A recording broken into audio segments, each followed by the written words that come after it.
Meus queridos irmãos e irmãs, bem-vindos ao Brasil. Sejam bem-vindos ao Brasil. Que bênção maravilhosa é para mim e minha querida e linda esposa podermos nos dirigir a vocês no dia da descoberta familiar a partir de um lugar tão especial para nós. O Brasil é um país rico em diversidade, da beleza de seu povo às esplêndidas paisagens e de uma cultura única, às profundas tradições. E para nós, o Brasil é o nosso lar. Saudamos vocês hoje da cidade maravilhosa do Rio de Janeiro. Minha esposa e eu servimos como jovens missionários nessa mesma cidade. E foi aqui que nos vimos pela primeira vez. Tanto meu marido quanto eu nascemos e fomos criados em São Paulo, a maior cidade do Brasil a oeste daqui. Nós dois nos filiamos à igreja durante nossa infância e testemunhamos o rápido crescimento da igreja aqui no Brasil. Ainda posso me lembrar de quando eu era um menino de 8 anos. A primeira estaca na América do Sul foi organizada em São Paulo. E então, não é de se surpreender que eu me sinta admirado e humilde pelo fato do Brasil ser agora o lar de mais de 281 estacas e 39 distritos. O primeiro templo santo dos últimos dias construído na América do Sul também foi em São Paulo, e foi onde meu marido e eu nos casamos para esta vida e para toda a eternidade. Estar de volta ao nosso lar, aqui no Brasil, me faz pensar nessas preciosas lembranças. Embora nossas histórias pessoais de família tenham começado aqui, nem todas tiveram sua origem no Brasil. Meu avô, José Carecho, nasceu em Portugal e minha avó, Encarnación Linares, na Espanha. Eles se conheceram em um navio com destino ao Brasil, quando juntamente com seus pais deixaram sua terra natal para uma nova vida nas Américas. Pouco depois de chegarem ao país, eles se casaram e estabeleceram sua família em Três Lagoas, no estado do Mato Grosso do Sul. Essas famílias de imigrantes se apegavam entre si para manterem vivas suas tradições e histórias e para oferecerem apoio umas às outras em sua nova vida longe de seu lar. Como acontece com muitos latino-americanos, as memórias são criadas ao redor da mesa de jantar, e foi assim com minha família. Qualquer oportunidade era aproveitada para nos reunirmos, cozinharmos e partilharmos uma comida incrível. Aniversários, feriados e até mesmo domingos eram passados juntos em família. Foi uma tradição levada adiante, e mesmo quando começamos nossa própria família com nossos 3 filhos, visitávamos nossos pais todos os domingos. Cozinhávamos juntos, tínhamos uma refeição juntos e passávamos horas e horas juntos em amor e apoiando uns aos outros. Essas histórias e tradições familiares fazem parte de quem somos. Algumas das histórias e tradições são passadas adiante e outras são descobertas. Conforme nos envolvemos na história da família e descobrimos mais sobre nossos ancestrais, podemos encontrar poder nessa descoberta. Poder que pode nos levar a uma melhor compreensão de quem somos e onde pertencemos. Quais histórias de sua família os fortalecem? Quais tradições vocês mantêm vivas? Se nada vier à mente, não desanimem. Nós os encorajamos a descobri-las. E lembrem-se, a história da família não é só sobre o passado distante. Vocês podem olhar para suas próprias experiências e histórias recentes ou para a história, conforme elas acontecem agora mesmo no presente. Vocês podem criar suas próprias tradições. É uma combinação do passado e do presente que tornam vocês únicos. Esta semana, minha esposa e eu tivemos a preciosa oportunidade de revisitar algumas cenas de nossa juventude em São Paulo. Revivemos e apreciamos muitas das memórias marcantes que ambos tivemos e agora gostaríamos de compartilhar algumas delas com vocês.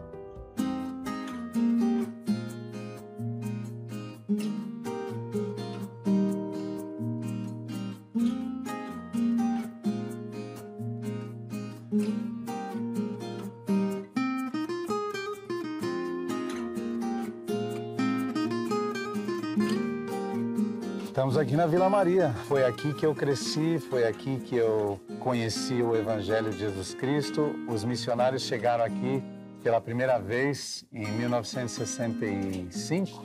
Eu era o único filho que não tinha 8 anos de idade naquela ocasião. Meus 3 irmãos foram batizados junto com meus pais. Eu tinha um irmão mais próximo de mim, que era 2 anos mais velho do que eu. Ele tinha problema de audição. Ele tinha muita dificuldade de se comunicar. E eu me lembro que eu era como se eu fosse o companheiro dele, ajudando as coisas que ele tinha que fazer, a comunicar com as pessoas. Tive que aprender a me comunicar por sinais. Na igreja, por exemplo, uma vez ele recebeu uma designação para dar um discurso. Claro que ele não podia falar, ele não conseguia falar, né? Mas então eu sentei com ele, ajudei, gesticulando, falando por sinais, ajudei ele a escrever um discurso. E na reunião sacramental eu li o discurso que ele tinha escrito. E ele ficava do seu lado? Ele ficou do meu lado no púlpito e eu li o discurso que ele preparou. Então, aqui aconteceram experiências muito especiais na nossa vida. Meus pais foram pessoas fiéis. Muito simples, mas muito fiéis.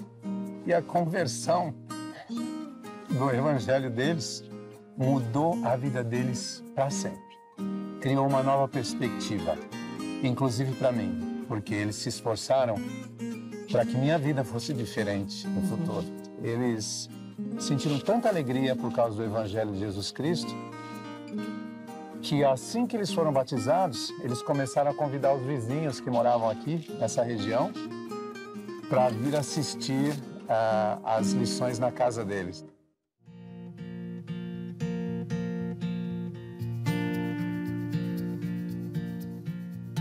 É a primeira vez que eu venho nessa escola, desde que eu saí da escola.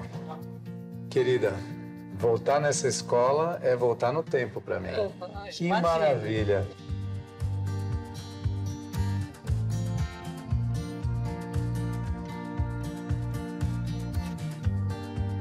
O professor ficava ali, era uma mesa que ficava no centro da sala, ali no meio. Era uma tipo escrivaninha, uma cadeira, e eu sentava exatamente aqui. Aqui era o meu lugar.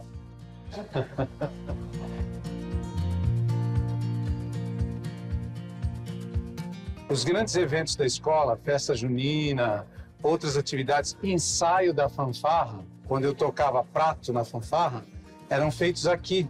E a gente desfilava aqui, treinava aqui, era uma coisa muito interessante. A irmã Gilda, que era uma irmã que era muito amorosa também, muito bondosa, ela recolhia papéis tipo papel alumínio.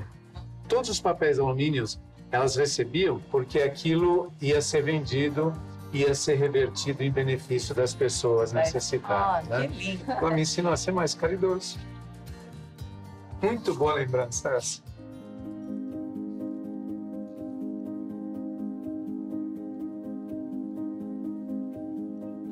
Foi exatamente assim que eu encontrei você, 6 meses depois que eu havia terminado a missão e você tinha recém terminado a missão. Estavam presentes muitos amigos nossos também. E foi muito interessante que no momento nós estávamos dançando e eu via que você olhava para mim. E também começou a nascer alguma coisa dentro de mim, né? E assim que terminou aquela música, você veio me pedir para dançar. Continuamos como amigos, mas não aconteceu nada. Mas foi exatamente naquela noite que os nossos olhos se abriram. Cada um de nós vendo um rapaz e uma moça, um jovem fiel, uma jovem fiel, um potencial de relacionamento. Sim. E 2 semanas depois nós começamos a namorar. Exato. E aí estamos, 41 anos atrás.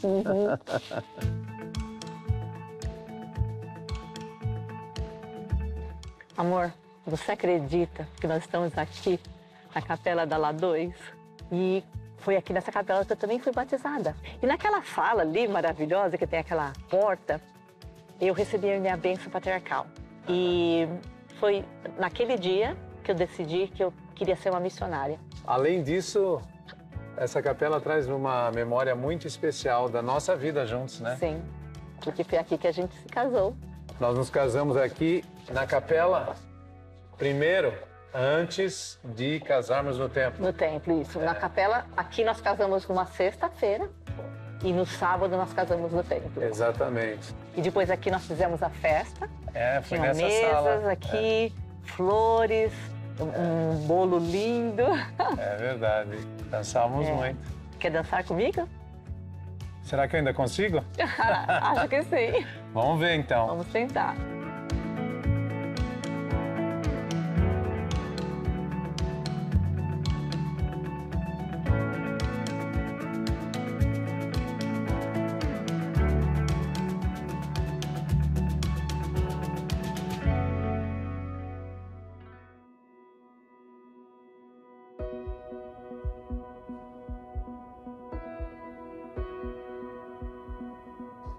Caminhar nesse lugar aqui traz muitas memórias para nós, né? Sim, muitas, né? Principalmente do início do nosso casamento. A gente passeava nesse lugar aqui e só descansava, repousava e recobrar as forças para a semana, né? Eu me lembro que a batalha que foi naqueles primeiros 5 anos, quando nós estávamos tentando ter filhos, lembra? Foi muito difícil, né? Os primeiros... Foram muito difíceis aqueles primeiros 5 anos. Eu não conseguia engravidar. Tivemos muita dificuldade com saúde. Depois de muito esforço, foi naquele momento em que nós recebemos uma bênção do sacerdócio. E depois você teve uma cirurgia e poucos meses depois... O sonho... O sonho se realizou, né? Que você ficou grávida, nós ficamos grávidas, né? Juntos, Juntos, na verdade. A gente confiava tanto no Senhor, e a gente reconhecia as bênçãos que vinham dele. Que não era fácil, né? Nós dois inexperientes mas aí tá e lidando com a vida. O Senhor providenciou nossas necessidades espirituais, a paz que a gente precisava, o conforto, a capacidade para a gente trabalhar, continuar e terminar nossos estudos. Foi um momento assim marcante na nossa vida que mudou completamente a direção das coisas que nós fizemos, né?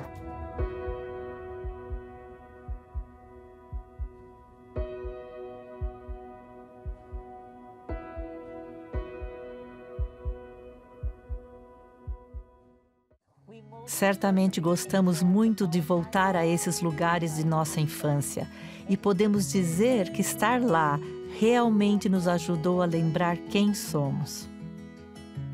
Recordar a nossa cultura, herança e tradições é importante e, juntamente com as experiências que compõem a história de nossa vida, elas contribuem na compreensão de quem somos. Mas, meus irmãos e irmãs, vocês não podem entender completamente a amplitude sobre quem vocês são sem entender de quem vocês são.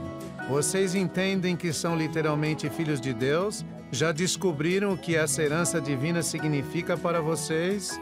Para mim, essa descoberta, esse início do meu testemunho, começou ainda jovem, mas tem continuado a se desenvolver e fortalecer ao longo de minha vida. Assim como voltar ao Brasil ajudou a nos reconectarmos com nossas raízes, ir e retornar ao templo pode nos ajudar a nos reconectarmos com nossas raízes espirituais.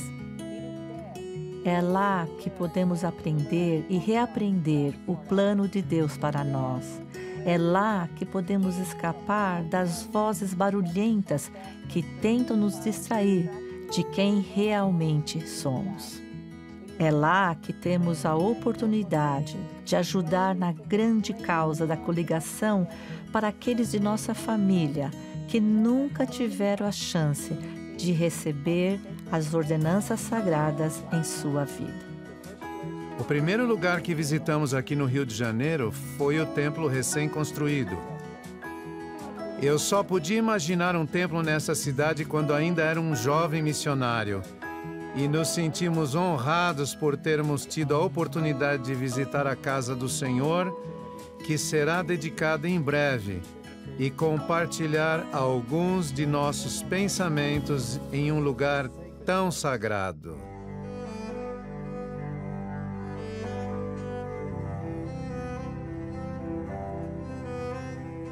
Em todos os templos, através do mundo, estas palavras podem ser encontradas. Santidade ao Senhor, a casa do Senhor. Quando entramos pelas portas do templo, estamos em sua casa e estamos também muito mais perto dele e do Pai. Tudo o que acontece entre estas paredes sagradas está centralizado em trazer todos com segurança de volta àquele a quem chamamos Pai.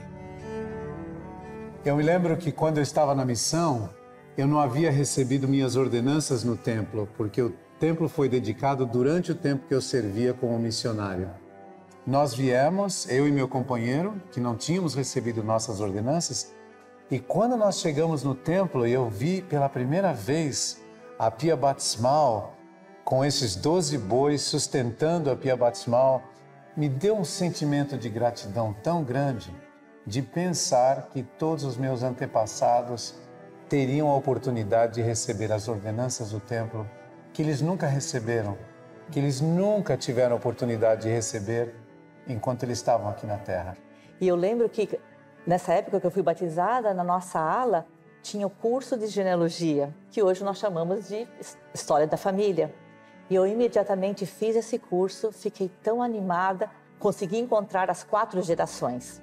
E eu comecei a pesquisar junto com a minha irmã Margarete e encontramos muitos nomes que foram enviados para o templo para serem realizadas as ordenanças. E eu, como conversa, eu sabia que a minha decisão de ser batizada teria um grande impacto sobre mim e minha futura família. Mas não me dei conta de como aquela decisão também abençoaria ainda mais aqueles que vieram antes de mim.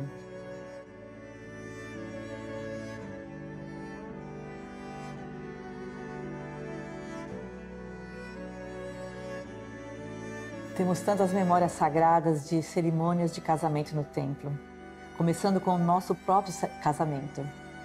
Eu me recordo que nós entramos no templo, numa sala como essa, em São Paulo, e o selador, a pessoa que realizou a ordenança, falou coisas tão especiais para nós naquele dia, como casal, né? Iniciando nossa vida com um casamento eterno em perspectiva.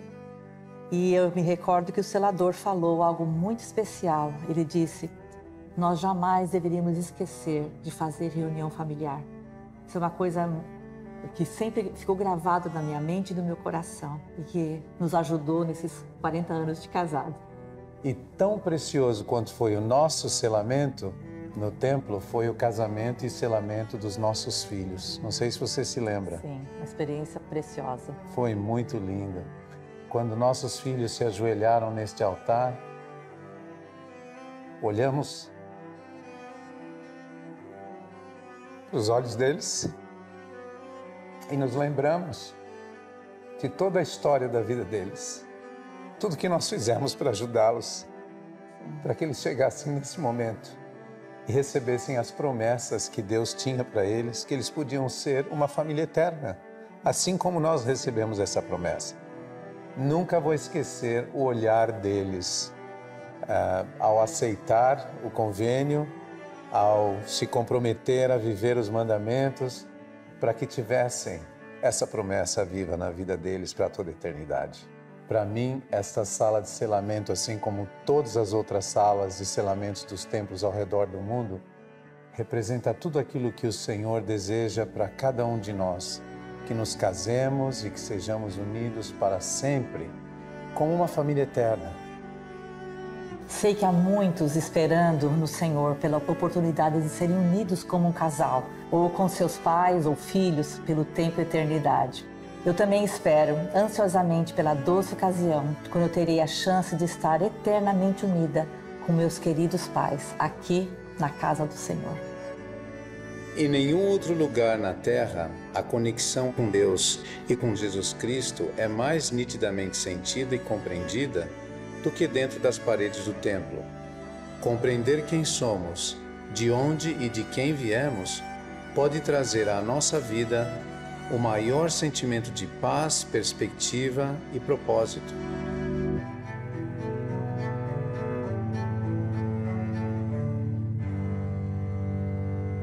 Que experiência inesquecível foi estar junto com minha esposa naquele templo sagrado de Nosso Senhor. Meus irmãos e irmãs, é no templo que vocês podem não apenas descobrir quem são e de quem são, mas também quem devem se tornar. É interessante reconhecer que descobrir quem somos destaca nossa individualidade única, enquanto descobrir de quem somos destaca como somos iguais. Todos nós somos iguais perante Deus, e não importam nossas diferenças. Cada um de nós tem a mesma herança divina e a mesma oportunidade de um glorioso destino celestial. As descobertas das quais falamos podem ter um efeito poderoso e duradouro, não só em nossa própria vida, mas também na vida daqueles com os quais as compartilhamos. Cada um de nós tem um importante papel de transmitir nossas histórias, herança, cultura e tradições de família. Cada um de nós é um elo que liga o passado e o presente ao futuro. E transmitir esses aspectos importantes de quem somos e a quem pertencemos pode fortalecer a nova geração no momento que ela mais precisa. Tão importante, se não mais importante do que transmitir cultura e herança, é transmitir nossos testemunhos de Jesus Cristo, de seu Evangelho e de sua expiação. Esse legado de fé passado de geração a geração é a herança máxima que podemos transmitir às gerações futuras. Como membros da Igreja, não devemos nos surpreender com este princípio. Afinal, o livro de Mórmon foi escrito para o benefício de seus filhos, para que eles saibam em que fonte procurar a remissão de seus pecados. Portanto, falamos para que nossos filhos esperem por aquela vida que está em Cristo. Pais, compartilhem suas tradições para que seus filhos saibam quem são e de quem são. Pode ser tão simples como um testemunho, uma história ou até mesmo uma refeição. Como meu marido já compartilhou, algumas de nossas melhores lembranças familiares estão relacionadas à comida, mas o que ele não compartilhou é que ele é um excelente cozinheiro. Nós gostávamos e ainda gostamos de preparar refeições juntos e nos sentarmos à mesa, rodeados por comidas deliciosas e aqueles que amamos. Alguns meses atrás, tivemos a oportunidade de passar um tempo junto com nossas filhas e minha irmã Margarete, em nossa casa perto de Salt Lake City. Enquanto ouvíamos nossas filhas, descobrimos o impacto que estas descobertas tiveram sobre elas.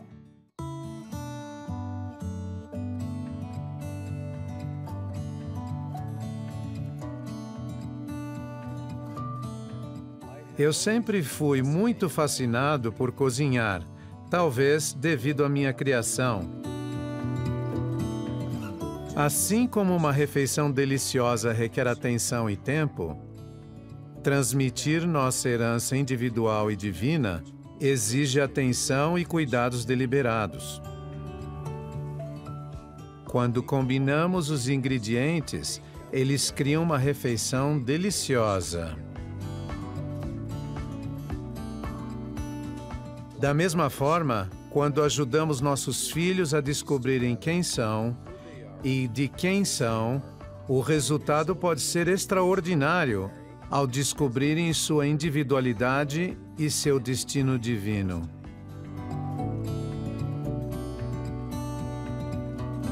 Hoje a mamãe e eu fizemos essa polenta, né? Que é uma comida tradicional nas nossas famílias, né? Tanto na família da mamãe quanto na minha família. E é uma comida muito gostosa que vem de tradições dos nossos antepassados, né? O meu pai, ele sempre falava que a mãe dele fazia polenta na casa, né? Porque eram muitos filhos, então a mãe dele sempre fazia. Só que eles plantavam o milho, depois eles colhiam, eles secavam, moíam e depois preparava a polenta. Lá em casa a gente tinha o hábito de comer polenta também, mas a gente tinha o hábito de comer outras coisas, né? Os que eu sempre gostei de comer quero macarrão alho e óleo, né? Na verdade, eu ainda sempre peço pra você fazer isso pra mim. É super simples. Até nos meus aniversários, assim, minha mãe pergunta, o que você quer fazer pro seu aniversário? Eu falo, quero macarrão alho e óleo, com frango frito e creme de milho em cima. Sim. Quem gostava muito de coisas diferentes na nossa casa era o Gustavo, né? Nosso filho. Ele gostava muito de pizza frita, lembra? Pizza frita. Ele gostava. Receita da sua tia que a gente fazia em casa, era muito bom. Sempre foi muito importante a gente... Papai sempre quis que a gente comesse juntos, em família. Pelo menos uma das refeições a gente fazia juntos em família. Sempre é importante para nós essa reunião de família, comer juntos. Parece que isso nos une bastante, né? E sempre foi assim, desde o tempo que eu servia, né? Na estaca, como presidente de estaca.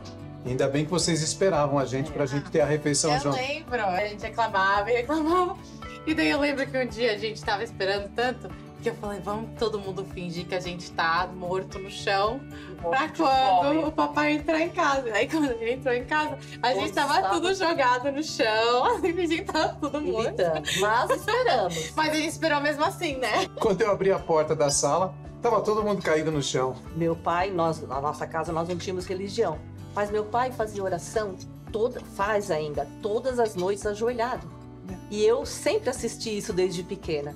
Ou seja, ele não me ensinou com palavras, mas ele me ensinou com ação, né? E quando eu era pequena também, eu lembro que às vezes eu chamava o nome de Deus em vão, eu não sabia que eu estava fazendo uma coisa errada. E minha mãe me ensinou, falou que eu não devia fazer dessa forma. Então, ela também não tinha religião, mas ela também tinha um princípio de saber o que era certo e errado. E eu acredito que a Margarete e eu fomos abençoados com vizinhos maravilhosos. A Anne era nossa vizinha e o que ela fez de bom para você, Margarete? Nossa, e ela me convidou para ir numa atividade no sábado de jovens e eu fui super bem recebida na atividade, eu me senti super bem e me convidou para ir no domingo numa reunião da igreja. E eu nunca me esqueci o que eu senti naquele primeiro dia na igreja. Porque primeiro eu senti uma paz tão grande dentro da capela, eu não sabia o que eu estava sentindo, porque eu não entendia que era o Espírito, né? E no final da reunião, todas as pessoas falaram amém, mas foi um amém tão solene que penetrou no fundo do meu coração. E eu falei, nossa, eu quero isso para mim. Nesse mesmo dia que você foi para casa e contou para a mãe as coisas que estavam acontecendo, vocês estavam na sala, eu lembro disso. Eu estava na cozinha, tomando café e comendo pão, como eu sempre fazia todo. Quantos anos você tinha nessa época? Tinha 9 anos. 9 E anos. você, tia? Eu tinha 14 anos. 14, Então eu estava ouvindo a minha irmã falando da igreja que ela tinha ido, e que naquela igreja eles pagavam o dízimo, que eles tinham festa com os jovens, que eles ensinavam as crianças e que eles não tomavam café. Quando minha irmã falou isso, que eles não tomavam café, e eu estava tomando, naquele mesmo momento, eu empurrei minha xícara de café e eu prometi para mim mesma que eu nunca mais iria tomar café.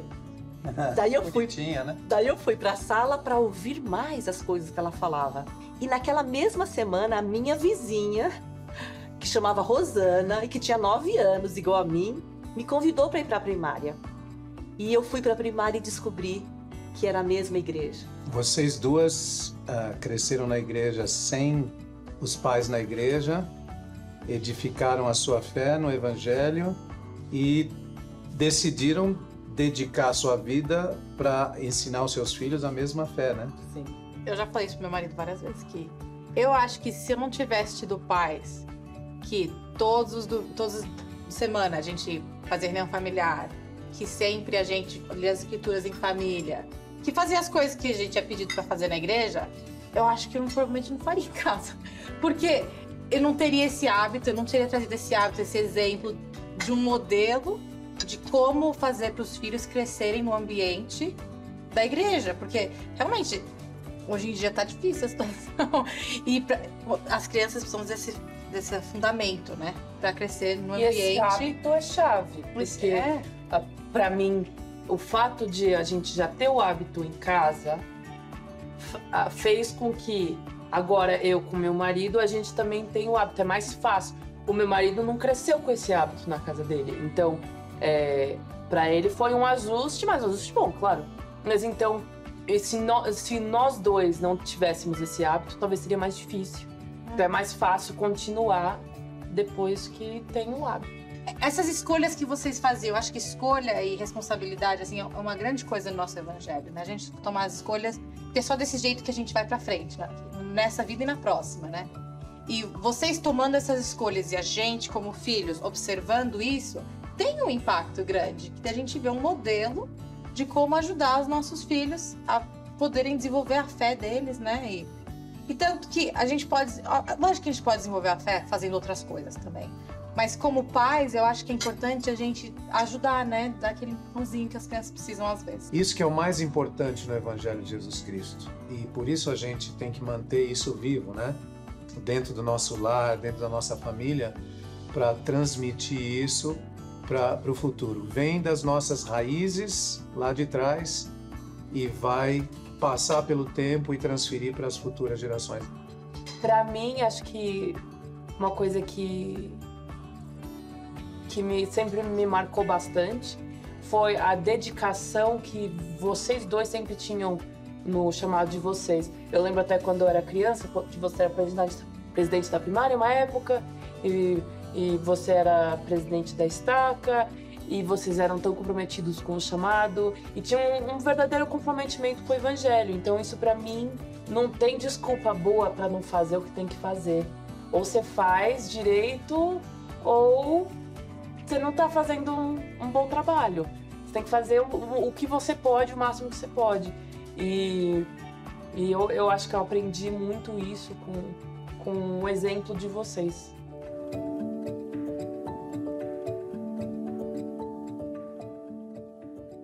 Vocês nunca saberão com certeza o impacto que terão sobre aqueles a quem amam.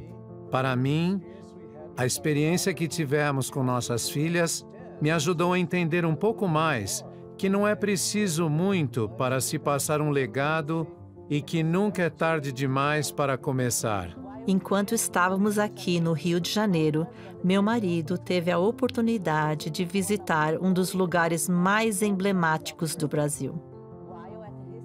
Enquanto estava ao seu lado, vi meu marido prestar testemunho de nosso Salvador Jesus Cristo inúmeras vezes.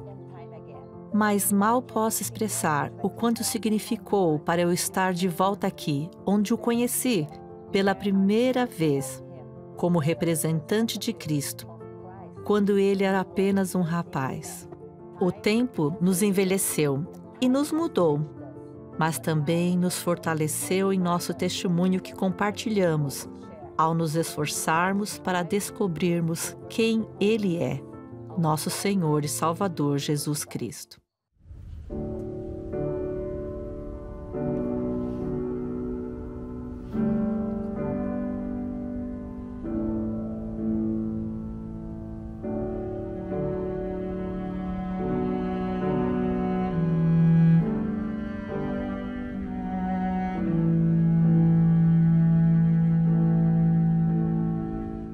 Meus queridos irmãos e irmãs, quando fui missionário nesta cidade há mais de 4 décadas, nunca poderia ter imaginado o caminho que me traria onde estou hoje, me dirigindo a todos vocês como um apóstolo e testemunha especial de nosso Senhor e Redentor Jesus Cristo.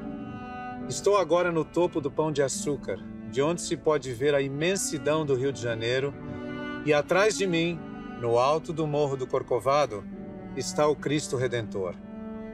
Esta majestosa estátua, que retrata o Salvador com seus braços abertos, se tornou uma das imagens mais emblemáticas do Brasil. Há dias em que se pode ver claramente esse monumento se erguendo sobre a cidade, mas há ocasiões em que as nuvens rodeiam a montanha, ocultando a estátua. Nesses momentos, para vê-la, é necessário subir um pouco mais. Para vê-la, se requer uma subida íngreme. Oh, como isso é verdade com o nosso Salvador Jesus Cristo. Para descobri-lo e sabermos quem Ele é, necessitamos subir um pouco mais e fazermos aquela escalada íngreme. O caminho para se descobrir quem Ele é, com certeza é pessoal e tem sua dose de altos e baixos. Mas tal descoberta, em última instância, e sem dúvida alguma, conduzirá à pureza e à paz, à perspectiva e propósito, e ao poder e um lugar na família de Deus. Lemos sobre sua vida, seu exemplo perfeito e seus mandamentos. E descobrir esses aspectos sobre quem ele é, define o padrão máximo de como devemos viver, o exemplo que devemos estabelecer e os mandamentos que devemos seguir. Nessa busca para nos tornarmos como ele, descobrimos nossa dependência dele e de sua expiação. É através da expiação de Jesus Cristo que podemos encontrar pureza e paz, conforme nos empenhamos em submeter nossa vontade à vontade do Pai, como o Salvador fez. Conhecê-lo leva a perspectiva e propósito. Mesmo nos momentos mais sombrios, em uma das ocasiões mais angustiantes de minha vida, tragicamente perdi meu pai quando teve inesperadamente um ataque do coração. Além disso, passei pela perda iminente de meu irmão e logo depois de outro irmão. Durante esse difícil período, minha querida esposa e eu sofremos a perda de 2 filhos. Um nasceu prematuro e não sobreviveu, e outro perdemos em um aborto. Meus queridos irmãos e irmãs, nesses momentos sombrios, momentos de tristeza e dor, momentos de perda e desespero, ou momentos de provações e tribulações, vir a Cristo é o caminho certo para se trazer de volta, mesmo que seja apenas uma centelha de luz, que pode trazer dentro de vocês, que pode crescer dentro de vocês, pouco a pouco, a tempo de levá-los à esperança e cura. Vocês poderão descobrir, conforme passam a conhecê-lo, que o poder e um lugar na família de Deus está à sua disposição. A frase do conhecido hino "Vinde a Cristo" é um convite para o mundo, de todas as terras e ilhas do mar. Àqueles que estão no alto e aos humildes, ele sempre chama: "Vinde a mim". Ele os aceitará da maneira como forem, e ao virem até ele e aprenderem com ele, vocês poderão e se tornarão ainda mais como ele. Parte de se tornar como ele inclui juntar-se à causa da coligação de Israel em ambos os lados do véu.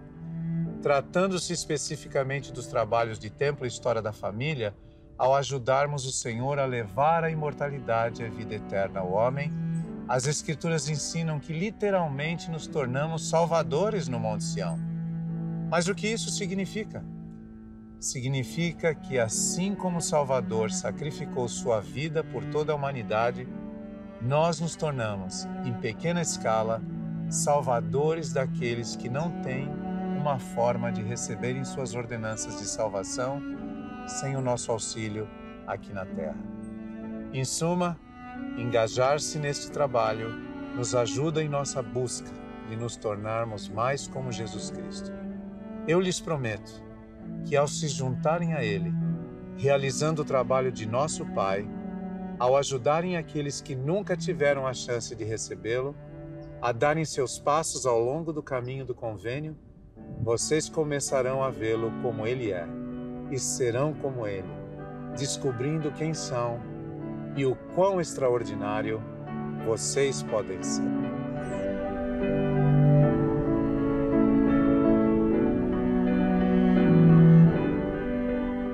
Que experiência memorável foi passar este dia de descoberta familiar com todos vocês. Oramos para que as melhores bênçãos de Deus estejam sobre vocês ao embarcarem nesta jornada de descoberta. À medida que procuram descobrir e transmitir quem são e de onde vocês vieram, vocês saberão quem Ele é, seu Salvador Jesus Cristo. E prometo a vocês que encontrarão pureza e paz, perspectiva e propósito, e encontrarão poder e lugar na família de Deus. Como uma testemunha especial dele, presto testemunho de que ele vive. Ele os conhece, e seus braços estão estendidos, convidando-os a virem a ele. É somente através dele que podem se tornar e quem devem se tornar. Testifico de que isso é verdade em seu sagrado nome, mesmo Jesus Cristo. Amém. Amém.